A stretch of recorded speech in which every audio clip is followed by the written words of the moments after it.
Hello and welcome to my corner of the internet. I'm Darkbloom, and today I'm going to be talking about the Dark Urge origin story on Baldur's Gate 3. Now I'm just going to come out of the gate and say this is a full-blown spoiler warning. We're going to be talking about the Dark Urge story and some general overall story elements to Baldur's Gate 3. So this is a catch-all spoiler warning from here on out.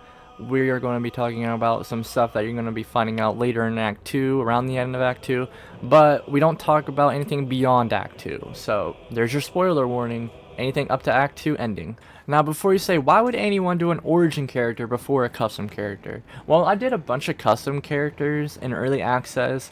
Yeah, I didn't beat the game obviously because you only had Act 1. But when Baldur's Gate released, I just really wanted to do an evil run in an RPG, and the Dark Urge origin story just sounded like the perfect opportunity to let my evilness shine in an RPG.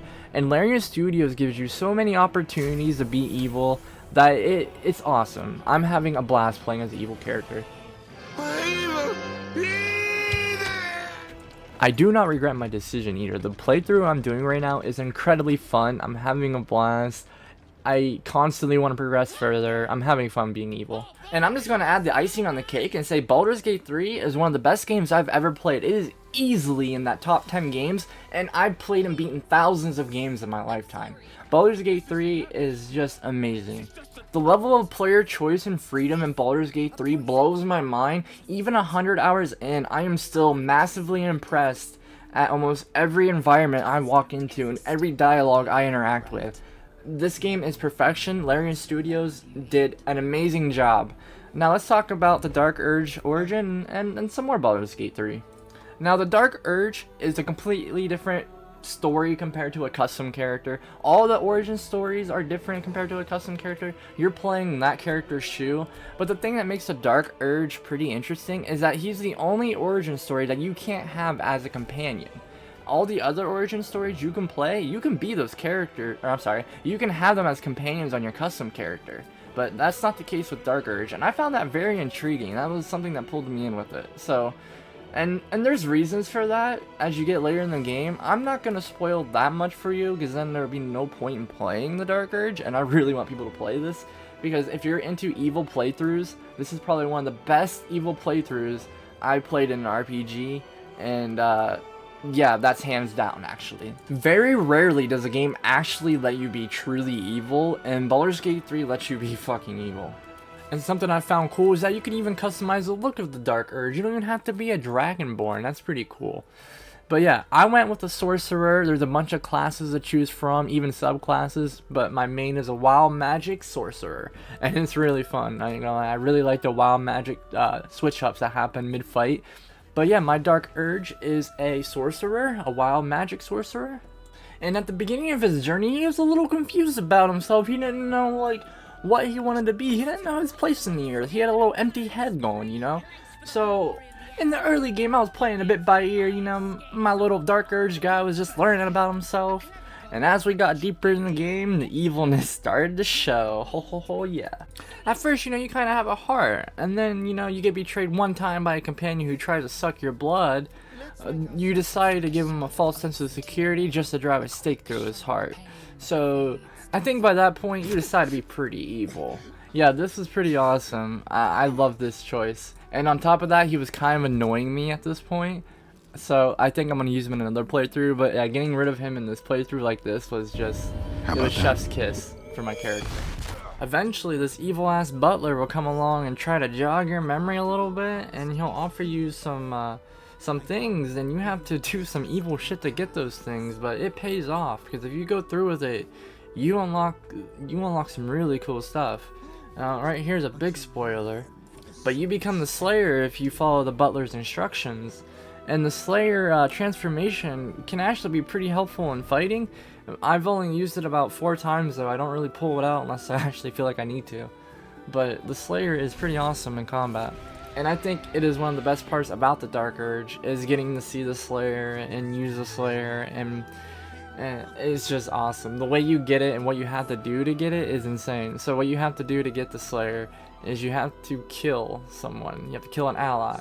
And for me, it was Isabel I had to kill, and killing her is just diabolically evil, because not only do you kill her, you kill pretty much an entire settlement.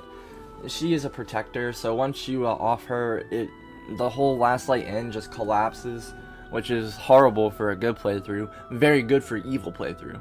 But this is something you have to do as a Dark Urge to go further in your personal story, and it's insane. Because doing this as a decision was so hard, I had to sit there and stare at my screen for 20 minutes to decide whether or not I actually wanted to go through with it. Worst part is, when I went to talk to Jaheira, I was able to persuasion check her ass into thinking she was attacked by someone else completely. So Jaheira died knowing a lie and not the truth. So yeah, Last Light completely fell under me.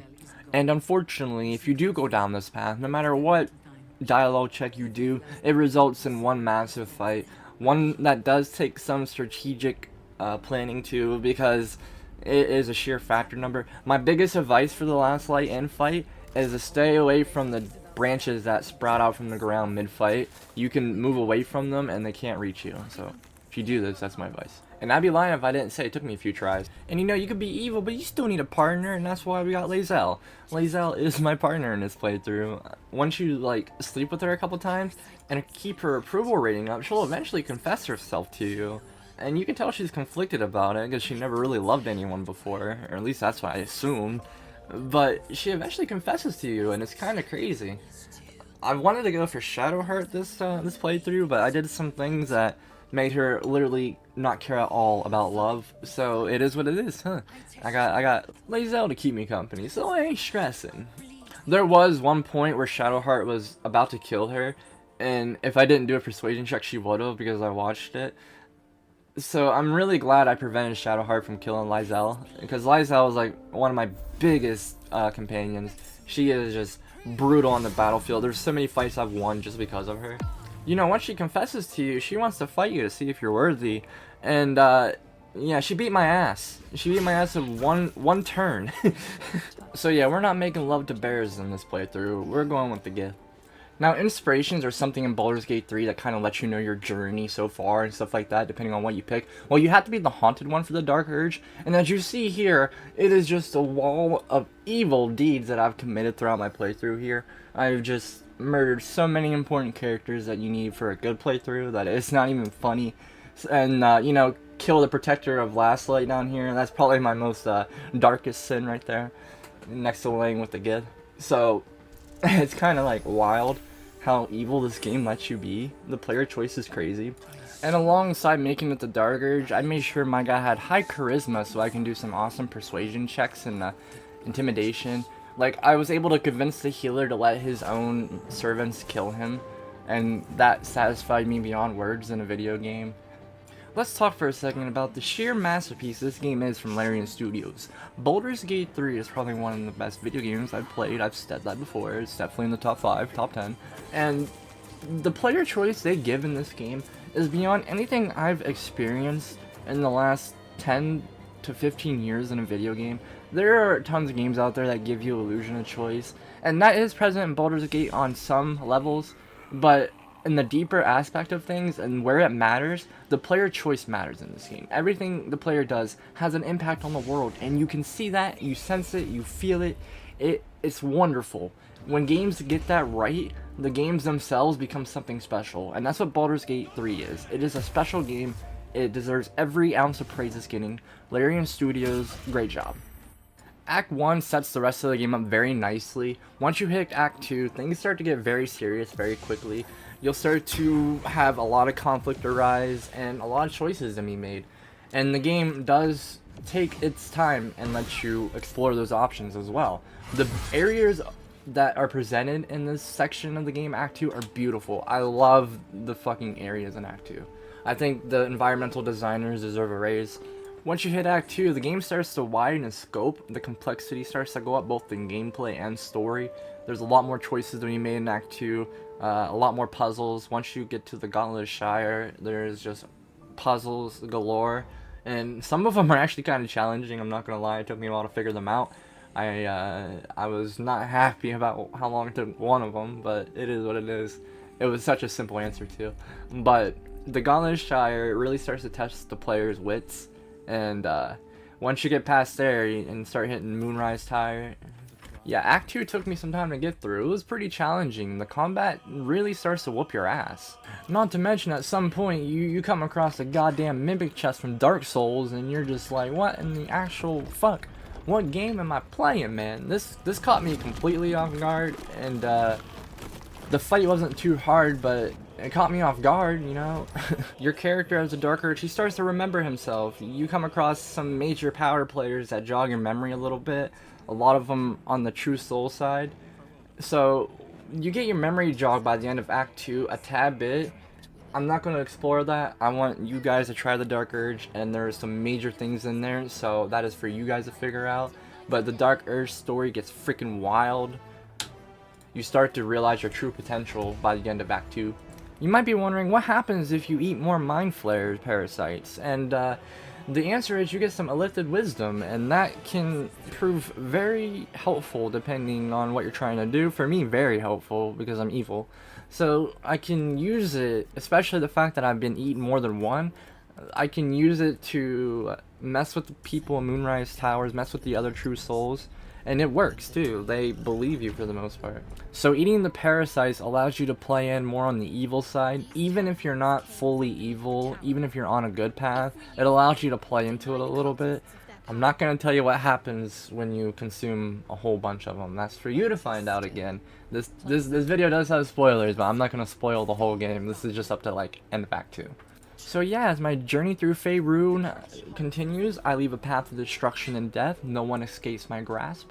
Hell, I think my companions are even terrified of me at this point. They're just too scared to leave. Except Shadowheart. At this point, she's a goddess, I think, so she don't care. I mean, hell, I had to persuasion check Lae'zel just to kiss me, so there's that, I guess. So yeah, this has been a video about the Dark Urge. You know, some elements to it, some decisions you have to make, and some results of those decisions. I'm having an absolute blast on my Dark Urge run, but I cannot wait to make a custom character and go through the game again. Baldur's Gate 3 is a solid 10 out of 10 on my scale. Actually, it's not a solid 10 out of 10. It is a spectacular 10 out of 10 on my scale. And I think by the time I'm done with it, it might be my top 3 games of all time. I ain't gonna say that yet. I'll let you guys know when I like fully finish it, more than one playthrough. But yeah, this has been a video about the Dark Urge. If you haven't played it yet, I highly recommend it. If you have played the Dark Urge, let me know what you think of it in the comments below. If you're not, you know, tell me what you are playing as. Let me know if you love the game. And yeah, guys, take care. Like the video, subscribe, and thank you.